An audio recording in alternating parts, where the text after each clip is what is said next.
چوتھی زندگی شروع ہو گئی، عالم برزخ۔ وہ زندگی ہے، موت نہیں ہے، اس کو تو سب مانتے ہیں۔ عذاب قبر ہم مانتے ہیں، قرآن سے ثابت ہے۔ بعض لوگ یہ سمجھتے ہیں کہ شاید قرآن میں ذکر نہیں ہے، غلط بات ہے، لیکن میرے پاس زیادہ وقت نہیں ہے۔ برزخ کے اندر زندگی کی ایک کیفیت ہے، اس کے اندر جیسے کہ ہمارے یہاں بڑی ویسے چھڑ گئی ہیں۔ حضور کی زندگی کیسی ہے؟ آیا ایسی ہے جیسے دنیا میں تھی یا اس سے کچھ مختلف ہے؟ تو میں کہا کرتا ہوں دنیا کی زندگی تو اتنی اچھی زندگی نہیں ہے، حضور کو جو زندگی ہے عالم برزخ میں، اس کا تو ہم تصور بھی نہیں کر سکتے۔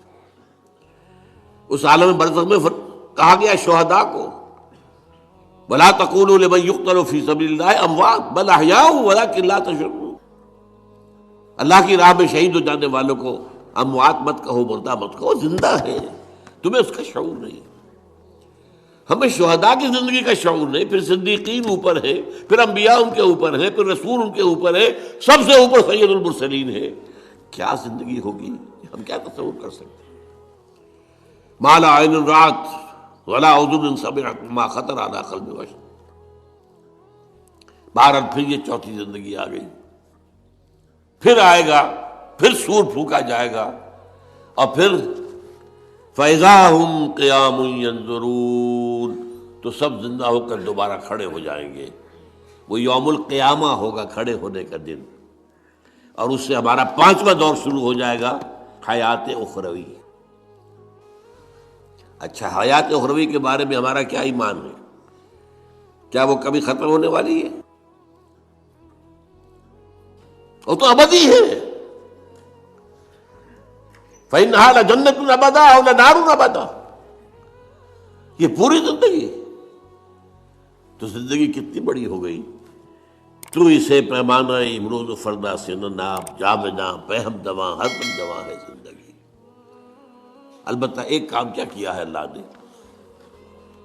یہ جو دو موتوں کے درمیان زندگی آئی ہے، پہلی موت جو کہ ہم عالم ارواح سے، اس کے بعد سلا دیے گئے، موت آ گئی نا، پھر اللہ نے زندہ کیا۔ پھر جو ہماری موت آنے والی ہے، میری اور آپ کی، ان دو موتوں کے درمیان ایک زندگی کا حصہ کٹ گیا اس میں سے۔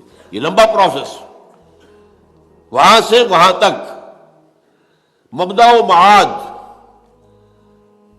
انا للہ و انا الیہ راجعون، اس میں یہ چھوٹا سا ہماری زندگی میں سے حصہ کاٹ کر اس سے ایک امتحانی وقفہ بنایا گیا۔ خلق الموت والحیات لیبلوکم ایکم احسن عملا، اس نے زندگی اور موتیں تخلیق کی ہیں تاکہ تمہیں آزمائے کہ کون ہے تم میں سے اچھے عمل کرنے والے۔ یہ امتحانی، اس کو بھی اقبال نے خوب کہا ہے، ملزم ہستی سے تو ابرا ہے مانند حباب، اس زیاں خانے میں تیرا امتحان ہے زندگی۔ اب امتحان 3 گھنٹے کا بھی ہوتا ہے تو وہ 30 سال کا بھی ہو سکتا ہے، یہ تو ایک کوانٹیٹیو ایلیمنٹ ہوا، امتحان امتحان ہے، ٹیسٹنگ از ٹیسٹنگ۔ یہ حیات دنیاوی امتحان ہے، ملزم ہستی سے تو ابرا ہے مانند حباب، اس زیاں خانے میں تیرا امتحان ہے زندگی۔ اس کے بعد جب ہمیں دوبارہ اٹھا دیا جائے گا، حساب کتاب ہوگا، اعمال کا جزا و سزا کے فیصلے ہوں گے، اور پھر یہ جنت اور یہ دوزخ، وَإِنَّهَا لَجَنَّةٌ أَبَدًا أَوْ لَنَارٌ أَبَدًا۔ یہ حیات ایک ایمان باللہ اور ایمان بالآخرہ، ایمان بالآخرہ کے ضمن میں پورے حیات انسانی کا ایک تصور جو ہے سامنے لانا ضروری ہے۔ اب آئیے،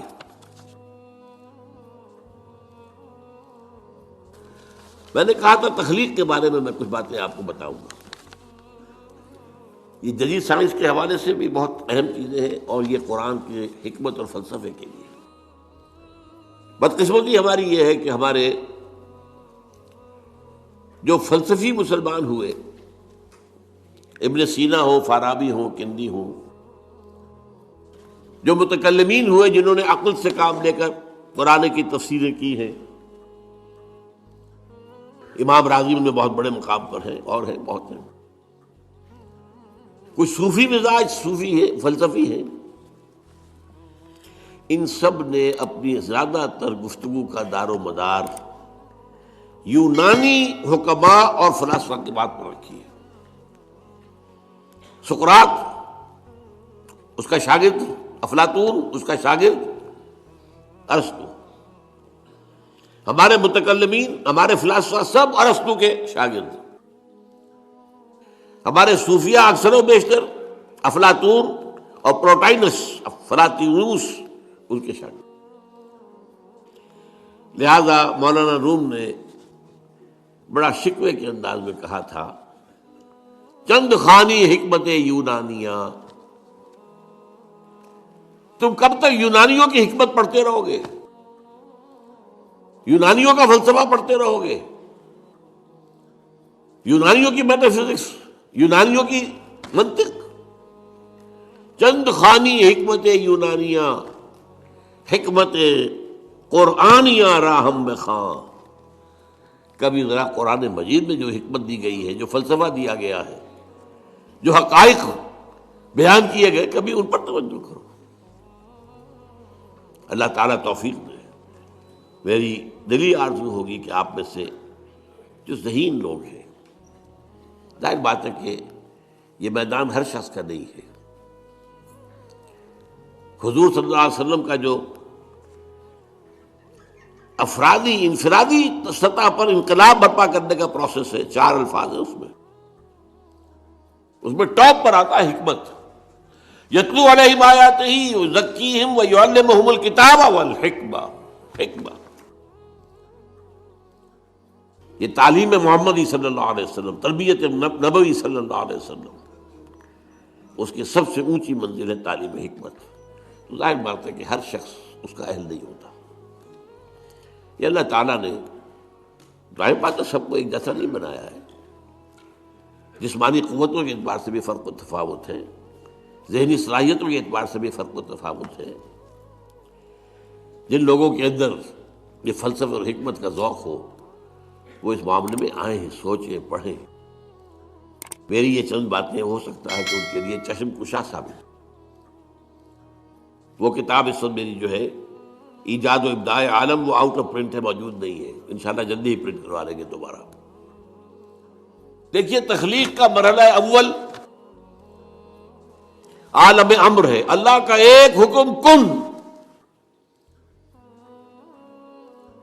انما امرہ اذا اراد شیئا ان یقول کن فیکون۔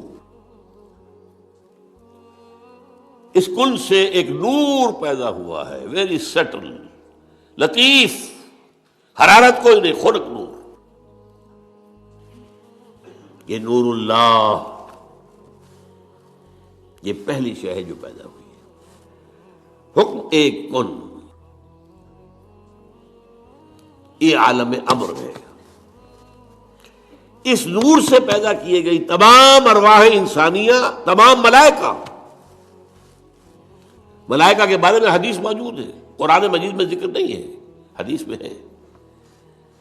حضرت عائشہ رضی اللہ تعالی عنہا سے مسلم شریف کی روایت ہے کہ ان اللہ خلق الملائکہ من نور۔ یہ عالم امر ہے پہلے جو پیدا کیا گیا ہے، ایک نور، بسیط نور، لطیف نور۔ اس نور سے ارواح انسانیہ، انہی میں ایک روح محمدی بھی تھی نا، جس کو نور محمدی بھی کہا جا سکتا ہے۔ یہ لفظ جو ہمارے یہاں کہا جاتا ہے نور محمدی، نور اس لیے کہ روح نورانی ہے، ملائکہ نورانی ہے، اللہ نے فرشتوں کو نور سے پیدا کیا۔ اچھا، اب اس تخلیق کا دوسرا مرحلہ آیا۔ یہ پہلی تخلیق جو میٹا فزیکل ورلڈ کی ہے، دوسری تخلیق ہے فزیکل ورلڈ۔ ایک اور امر کن، اور اس سے ایک بگ بینگ پیدا ہو، یہاں سے سائنس شروع ہوتی ہے۔ اس لیے کہ وہ جو پہلا معاملہ ہے وہ سائنس کے دائرے سے باہر کا ہے، ارواح ہو، ملائکہ ہو، کچھ سائنس کے دائرے سے باہر، وہ عالم امر ہے۔ یہ عالم خلق شروع ہوا ہے اب، اور عالم خلق اور عالم امر میں ایک بڑا بنیادی فرق جان لیجئے۔ عالم امر میں اللہ کے کسی حکم کے تعمیل میں کوئی لمحہ صرف نہیں ہوتا، کن فیکون، کن فیکون۔ نو ٹائم ایلیمنٹ. یہی وجہ ہے فرشتے کو عرش سے زمین تک آنے میں کوئی وقت نہیں لگتا، روح کو بھی کوئی وقت نہیں لگتا. یہ بیانڈ دس فزیکل ورلڈ ہے نا. تو میٹا فزیکل ورلڈ کا سے تعلق ہے ان کا، یہ عالم امر سے ہے. امر میں وقت نہیں لگے گا قطعاً، خلق میں وقت لگے گا لازماً. آم کی گٹھلی ہے، آم کا پودا بننے میں 5-6 سال لگ جائیں گے. رحم مادر میں حمل ٹھہر گیا ہے، بچے کے پورے بننے میں 9 مہینے لگیں گے، ٹائم لگے گا. اٹس خلق. قرآن کہتا ہے ہم نے آسمان زمین 6 دن میں پیدا کیے، ٹائم لگا کہ نہیں لگا؟ تو یہ امر ہے وہ پہلا، جس میں کہ کیا ہے 3 چیزیں ہیں. اللہ کا نور جو بہت لطیف ہے، وہ خزانہ ہے، اسی سے بنی ارواح انسان کی، اس سے بنے فرشتے. اور چوتھی چیز نوٹ کیجئے، وہی بھی عالم امر سے متعلق ہے، اس لیے کہ وہ ایک کمیونیکیشن ہے بٹوین روح انسانی یا روح نبوی اور الروح القدس. جبرائیل کون ہے؟ فرشتہ. روح محمدی یہ بھی نوری، وہ بھی نوری. یہ ان دونوں کا کمیونیکیشن ہے وہی. لہذا اس کا تعلق بھی عالم خلق سے نہیں ہے، عالم امر سے. بہت پیارا شعر کہیں کہا ہے، کس کیفیت میں کہا ہے میں نہیں سمجھ سکتا. نغمہ وہی ہے نغمہ کہ جس کو روح سنے اور روح سنائے. روح محمدی نے سنا ہے، اس کان سے نہیں سنا حضور نے. یہ نوٹ کر دیجئے، کبھی پڑھیے حقیقت وحی نامی کتاب مولانا سعید احمد اکبر آبادی کی. وحی کی حقیقت کیا ہے؟ وہی براہ راست قلب پر جاتی ہے، اس کان کے واسطے سے نہیں جاتی. یہ کان عالم خلق کا ہے، قلب عالم امر کی شے، روح کا مسکن ہے. وہاں روح ہے، روح محمدی ہے. فَإِنَّهُ نَزَّلَهُ عَلَىٰ قَلْبِكَ، اس کو اے نبی اتارا ہے اس فرشتے نے آپ کے دل پر براہ راست. تو نغمہ وہی ہے نغمہ کہ جس کو روح سنے اور روح سنائے.